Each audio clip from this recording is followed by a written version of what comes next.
Ang hirap naman po. Kapag po ganito talaga ang ulam, sobrang hirap po talagang mag-diet. At sigurado pong taobang kaldero dahil yung ganito pong recipe ay talaga pong favorite ko at yung alupihan dagat po, pati na rin po yung sahog na mga gulay. Tiyak po na mapapa-second rice po talaga ako. Dahil sobrang yummy po talaga at favorite ko nga po.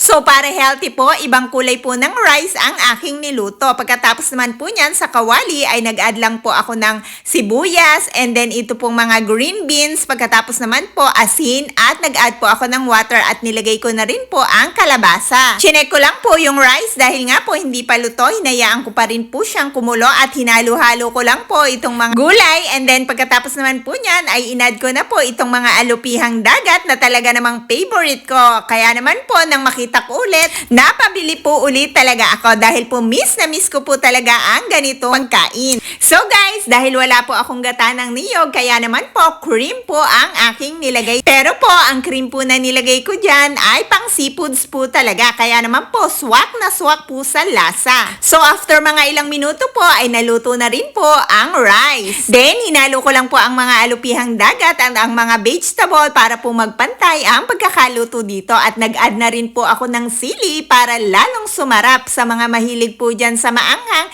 Ito po ay tamang-tama para sa inyo. At sa mahilig po sa maanghang, siguradong mapapadami po lalo ang kain nyo kapag ganito po ang ulam. Lalo na po kapag mainit-init pa ang inyong kanin.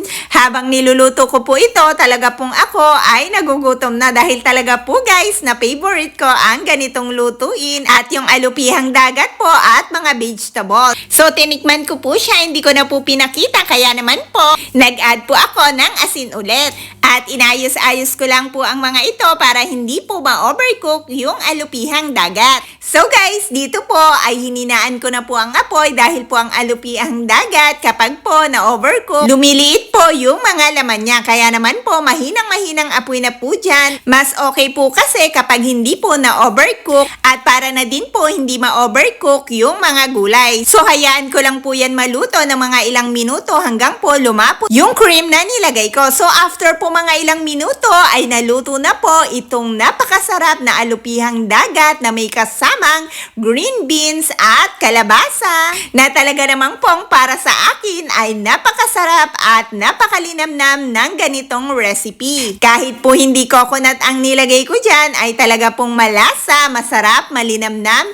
Lalo na po iyang sili ay lalo pong nagpapasarap sa mga pagkain. Lalong sumasarap sa mga mahilig sa may sili at talagang lalong mapaparami ang kain mo. Kaya naman po guys, kung hindi mo pa na-try ang ganitong recipe, itry mo na po yan. I'm sure po na magugustuhan mo dahil sobrang sarap po talaga. At kung wala ka naman pong cream, kagaya ng nilagay ko, okay na okay po ang coconut.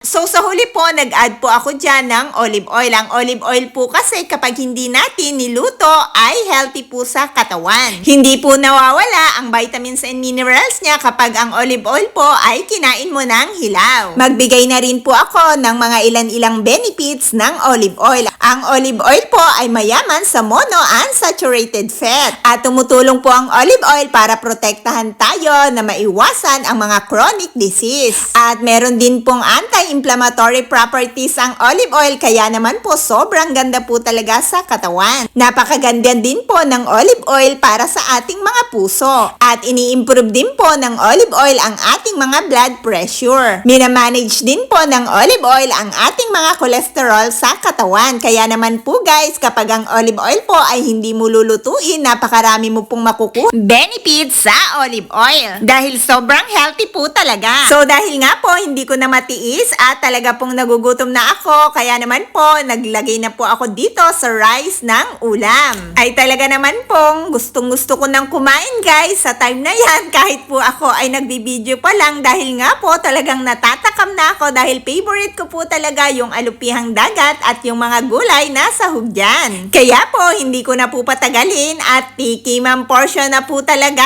at baka nga po hindi na tikiman, kainan na po talaga dahil nga po guys sobrang sarap po talaga at talagang miss na miss ko ang ganitong lutuin. Sobrang sarap po guys, kaya naman po tuloy lang po ang aking kain. So guys, kung hindi mo po na-try ang ganitong recipe, itry mo na po yan. At kung meron ka rin pong coconut dyan, ay mas masarap po kapag coconut ang iyong nilagay dyan. Pero masarap din po ang ganitong cream. Kaya nga po, talagang sigurado pong yung kanin na niluto ko ay mauubos po for today video. Kaya naman po guys, for today video, wala po muna akong diet.